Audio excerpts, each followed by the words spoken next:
এক মহিলা প্রশ্ন করছে ডক্টর জাকির নায়েককে যে আচ্ছা আপনি তো বললেন হিন্দু মুসলমান খ্রিস্টান বৌদ্ধ সব ভাই ভাই, তো সব যদি আমরা ভাই ভাই হই, আমি তো হিন্দু, ওই মহিলা বলছে আমি তো হিন্দু, তা আপনার মক্কা মদিনে আমরা যাইতে পারি না কেন? এটা কঠিন প্রশ্ন। আমি চিন্তা করলাম কি জবাব দেয়। আমার কাছেও জবাব আছে, কিন্তু উনি কি বলেন সেটা শোনা দরকার। উনি জবাব দিলেন, বোন আপনার বাড়ি কই? কই তো ইন্ডিয়া। জন্মস্থান কোথায়? এখানে। আমার জন্মস্থানও এখানে। আচ্ছা বোন আপনি কি জানেন যে ইন্ডিয়ায় এমন এমন জায়গা আছে যেখানে এখানে জন্মগ্রহণ করার পরেও সে জায়গায় আপনি আর আমি যাইতে পারি না, এরকম জায়গার নাম জানেন? কোন এরকম জায়গা থাকবে কেন? আমি ইন্ডিয়া জন্মগ্রহণ করেছি, সব জায়গায় যাইতে পারি। উনি বললেন মোটেই না, এখানে এমন এমন জায়গা আছে যেখানে আপনি আমি প্রবেশ করতে পারবো না, তার নাম ক্যান্টনমেন্ট। ক্যান্টনমেন্টে আপনিও ঢুকতে পারবেন না, আমিও ঢুকতে পারবো না।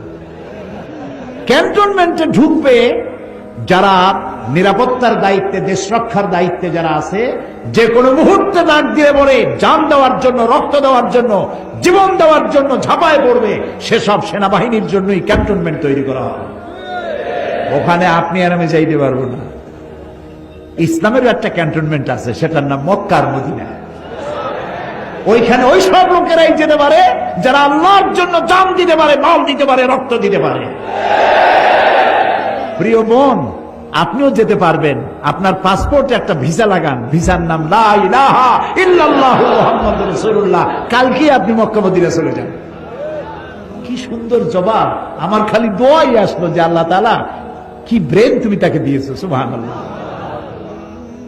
দেখছেন ভারতের বুকে ডক্টর জাকির নায়েক কি সুন্দর করে বলে, কথার মধ্যে কোনো উত্তাপ নাই, গাল নাই, গর্জন নাই, তর্জন নাই, কোনো গ্ল্যামার ছাড়া, কোনো বিজ্ঞাপন ছাড়া।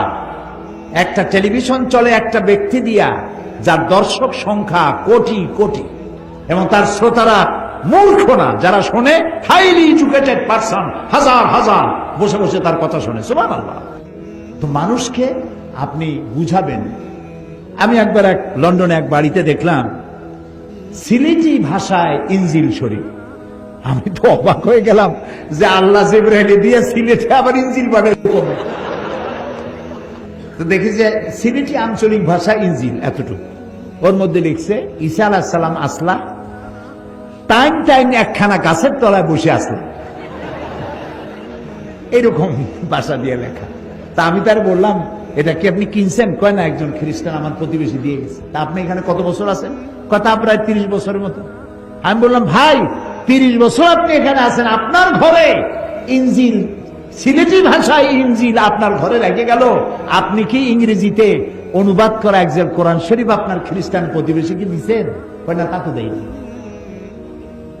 আপনি তা দেন নাই, আর স্লোগান দেন ইসলামের দুশ্মনেরা হুঁশিয়ার, সাবধান। এই স্লোগান কোন কাজের স্লোগান নয়, বাসের স্লোগান। সমস্ত মানুষের বাড়িতে বাড়িতে যান, দুয়ারে দুয়ারে যান, কোরআনের দাওয়াত নিয়ে যান।